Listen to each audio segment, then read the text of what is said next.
ढवळीकरांची दर्जेदार संहिता, मंगेश कदम यांचे दमदार दिग्दर्शन आणि प्रशांत दामलेसह सर्वांच्याच कसदार अभिनयाने सजलेल्या बहुरूपीबद्दल रसिकांनीच नव्हे तर मान्यवरांनीही शाबासकीची थाप दिली।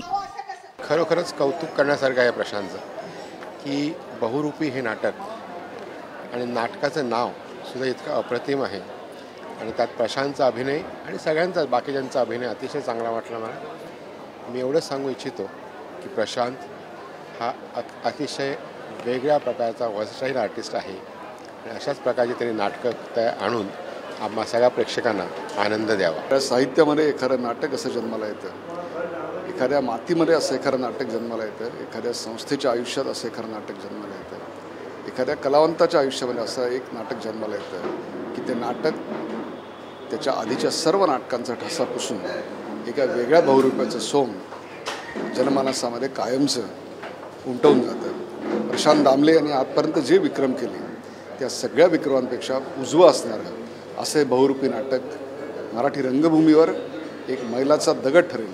प्रशांत दामले यांनी या आत्तापर्यंतच्या मध्यंतरापर्यंतच्या मध्ये जी भूमिका केलेली आहे ती इतकी विलक्षण आहे आणि मला असं वाटतं केवळ त्याच्याकडे जी प्रचंड ऊर्जा आहे, नुसती अभिनयाची नाही, त्याची एकूणच सर्व ऊर्जा जी आहे, मानसिक म्हटलं तर आध्यात्मिक म्हटलं तर अभिनयाची ऊर्जा ती इतकी अफाट आहे की त्या ऊर्जेचा आविष्कार म्हणजे बहुरूपी।